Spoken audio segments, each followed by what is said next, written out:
Hello friends, स्वागत है आपका एक बार फिर से आपके अपने लीगल चैनल सोच पर प्रहार में। दोस्तों, आप लोग बहुत शिद्दत के साथ अपने केसेस लड़ते हैं इस उद्देश्य से कि आपको रिलीफ मिलेगा। बहुत सारे केसेज में 498 स्पेशली मेंटेनेंस केस में आप लोग बहुत शिद्दत से लड़ते हैं कि शायद आपका मेंटेनेंस नहीं बंधेगा या कम बंधेगा, या आप प्रूव कर पाएंगे कि आपकी वाइफ जो है वर्किंग है, या आप उसकी एडल्ट्री प्रूव कर पाएंगे, या ये प्रूव कर पाएंगे कि वो खुद से छोड़ के गई है, आपको मेंटेनेंस नहीं देना पड़ेगा। दोस्तों, सारी चीज़ें जो लॉ हैं आप सभी को पता है, और उन लॉ के अकॉर्डिंग आप लोग थोड़ा थोड़ा वर्क भी अपने अपने केसेस में कर रहे हो, कोशिश कर रहे हो कि आपका मेंटेनेंस ना बंधे या कम से कम बंधे। लेकिन दोस्तों, इसका एक दूसरा पहलू भी है कि कोर्ट्स में जब आप जाते हैं तो कोर्ट्स इन मेंटेनेंस केसेज को किस प्रकार से देखता है। अभी रिसेंटली मैं कल एक वीडियो देख रहा था, कोर्ट की रिकॉर्डिंग थी, और पति का जो एडवोकेट है, पति का एडवोकेट बहुत ही कामली ये कह रहा था कि भाई जो पत्नी है उसने रजनीश नेहा सबमिट नहीं किया है। हाई कोर्ट गए थे वो लोग, तो उस वीडियो में जज साहब उसको कहते हैं कि तुमने कौन सा ये बता रखा है कि भाई इनकी इतनी अर्निंग है जो मैं इनसे हलफनामा मांगू। भाई क्यों मांगू रजनीश नेहा? अगर तुमने ये कहा होता हाँ भाई ये काम करती हैं या इनकी अर्निंग है तो मैं मांगता। लॉ क्या कहता है? लॉ ये कहता है कि दोनों ही पार्टी को ब्यौरा देना पड़ेगा, और वो क्या काम करती है क्या काम नहीं करती ये देने की जिम्मेदारी मेरी तो नहीं है, ये जिम्मेदारी तो उसकी है। जब वो अपना एफिडेविट देगी तो वो उसमें बताएगी कि वो क्या काम करती है, उसके कितने बैंक खाते हैं, उसका कितना फिक्स डिपॉजिट है। ये मुझे थोड़ी ना पता है। मैं अपना हलफनामा दे रहा हूं, उसमें मैं अपनी बात बोलूंगा, और वो जो अपना हलफनामा देगी उसमें वो अपनी बात बोलेगी। तो ये लॉजिक कहां तक ठीक बैठता है कि तुमने नहीं बताया कि वो नौकरी करती है या उसकी इतनी आय है या उसका ये है, तो मैं उससे हलफनामा क्यों मांगू? कोई वो अमीर थोड़ी है, कोई उसकी प्रॉपर्टी थोड़ी ना है, कोई उसका ये थोड़ी चल रहा है जो मैं हलफनामा मांगू।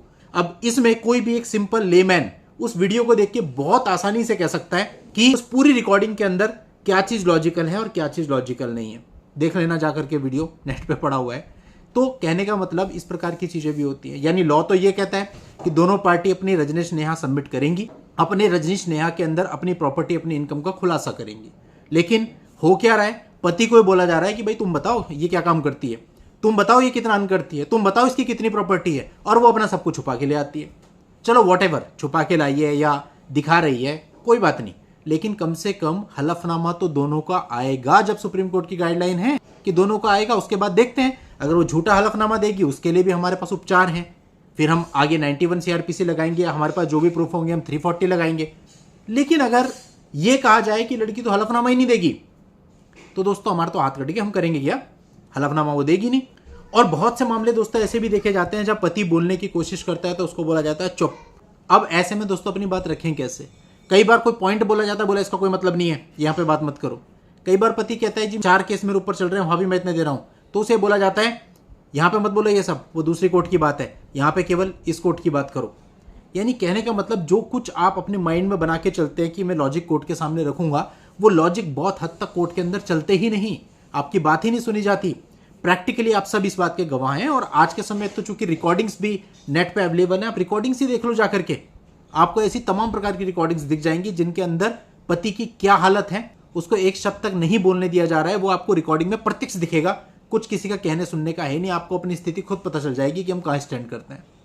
तो दोस्तों ऐसे में भी आपको लगता है कि आप इसी तरह से लड़ेंगे और जीत जाएंगे?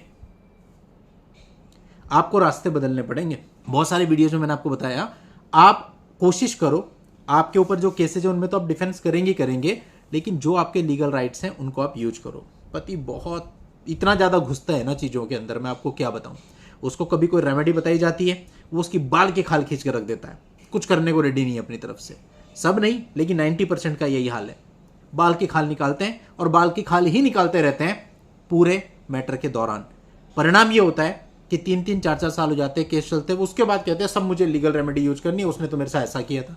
कब किया था? 5 साल पहले किया था। तो भैया 5 साल पहले कोई पुलिस कंप्लेंट करी थी? 5 साल पहले कोई केस किया था? तो आज क्या बोल रहे हो आप? तो कहने का मतलब है जब आपकी केस की शुरुआत हो रही है उसी समय पे आपको अवेयर रहना है कि आपके कौन कौन से लीगल राइट का हनन हुआ है, आपके साथ क्या क्या गलत हुआ है, और जो कुछ भी आपके साथ हुआ है उसके बेस पे अगर आप कुछ कर सकते हैं तो आपको इनिशियल स्टेज पे ही करना है, वरना बाद में क्वेश्चन मार्क लग जाएगा और आप कुछ भी नहीं कर पाओगे। ये आए दिन की बात बता रहा हूँ। लोग मिलते हैं, मिलने के बाद कहते हैं साहब मैं अपने पत्नी के अगेंस्ट करना चाहता हूँ कुछ, वो मेरा इतना सामान लेकर के चली गई है, मेरी इतनी ज्वेलरी निकाल के ले गई है, या और किसी प्रकार का क्राइम बताते हैं उसने कर दिया है। लेकिन जब उनसे पूछा जाता है कब किया है तो कोई बोलता है 3 साल पहले, कोई बोलता है 4 साल पहले। और उससे पूछो भैया जब ऐसा किया था उस समय कोई पुलिस कंप्लेंट आपने रिसीव कराई थी? उस समय पे आपने कोई केस दायर किया था, एफआईआर कराने की कोशिश करी थी? नहीं, कुछ भी नहीं, नथिंग। आपने कोशिश भी नहीं करी, अब आप इतने साल के बाद आके बोलते हैं मुझे केस करना है। ऐसा थोड़ी ना होता है, तरीका है एक लॉ का। फिर इसमें एक और आगे से क्वेश्चन आता है कि साहब मेरी पत्नी ने भी तो 3 साल के बाद केस किया है। समझो वो पत्नी है, महिला है, स्थिति बहुत बुरी है देश की, वो तो जब जाके खड़ी होगी हो जाएगा केस।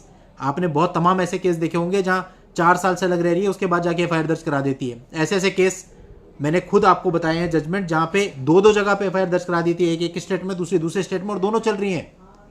क्वैश करने को भी मना कर दिया कोर्ट ने। एक मामला था, उसके जजमेंट पे मैंने वीडियो बनाया था। हम लोग हाई कोर्ट गए थे क्वैश कराने की, एक एफआईआर पहले से चल रही है, हाई कोर्ट ने मना कर दिया, बोला दोनों चलेंगी, दोनों चलाओ। अब फिर सुप्रीम कोर्ट जाना पड़ा उसके लिए। तो कहने का मतलब इस तरह की चीजें हैं। तो आप ऐसे सिस्टम से क्या एक्सपेक्ट करते हैं कि आपकी सुनी जाएगी? दोस्तों सिस्टम बड़ा खराब है। यहाँ तो दोस्तों आर्ग्यूमेंट भी बेचारी बेचारी करके किए जाते हैं और बेचारी बेचारी से ही सुने जाते हैं। मेरिट पे बात नहीं होती, मेरिट की चीजें नहीं लिखी जाती। जजमेंट्स उठा के देख लो, आखिरी में एक लाइन होती है, उसके पास अलग रहने का पर्याप्त कारण विद्यमान था, और जजमेंट आपके अगेंस्ट चला जाता है। सब कुछ होने के बावजूद, सारे एविडेंस लगाने के बावजूद, सारे आर्ग्यूमेंट्स करने के बावजूद, बहुत ही रेयर केसेज आते हैं जिसमें उन चीज़ों को कंसिडर किया जाता है और वो जजमेंट नज़ीर बनते हैं और उन जजमेंट्स को लोग यूज करते हैं। लेकिन वो बहुत कम जजमेंट होते हैं। यानी आप ये कह लीजिए कि अगर 100 जजमेंट पास होंगे तो उसमें मुश्किल से 1 या 2 जजमेंट ऐसा आएगा, बाकी 98-99 जजमेंट्स वही आते हैं कि उसके पास अलग रहने का पर्याप्त कारण विद्यमान है, उसके कथनों से प्रतीत होता है कि उसके साथ घरेलू हिंसा तो हुई है, और पति एबल बॉडी है तो उसको पैसा देना ही पड़ेगा क्योंकि उसकी नैतिक जिम्मेदारी है। तो ये जजमेंट्स है। ये मैंने आपको पूरा सारा ही बता दिया कि पूरा ट्रायल लड़ने के बाद आपके साथ क्या होना है। अब ऐसी परिस्थितियों में आपको लड़ना है, जीतना है। अगर आपके साथ गलत हुआ है तो आपको उससे बाहर आना है।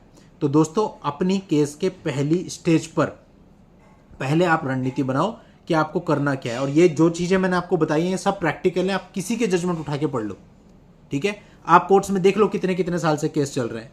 आप जाकर के यूट्यूब पर जो हाई कोर्ट्स की रिकॉर्डिंग पड़ी हुई है मेंटेनेंस केस पर, वो देख लो, तो आपको बहुत अच्छे से समझ में आ जाएगा कि किन परिस्थितियों से भविष्य में आप गुजरने वाले हो, और उन चीजों के लिए मेंटली प्रिपेयर होते हुए आपको अपनी रणनीति बनानी होगी कि आगे कैसे बढ़ना है। केवल तब आप इसमें सफल हो पाओगे, सामने वाले को ब्रेक कर पाओगे, और कोई इलीगल डिमांड कर रहा है तो उसको बैकफुट पे ला पाओगे। अदरवाइज इसका कोई तरीका नहीं है।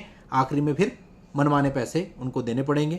और कितना बढ़िया तरीका है, कितना बढ़िया सिस्टम है। 1 महीने साथ में रहे, 2 करोड़ रुपए चाहिए मुझे, 2 घर चाहिए। कल आया था मेरे पास एक केस पंजाब का, तो वहाँ पे बोले हमारा मीडिएशन हुआ। मीडिएशन में महिला कहती है तेरे 2 घर हैं, दोनों घर पति ने खरीदे हुए हैं, पति के पैसे के हैं, दोनों मेरे को चाहिए और प्लस 2 करोड़ रुपए और चाहिए ऊपर से, तब मैं सेटल करूंगी, वरना सेटल नहीं करूंगी।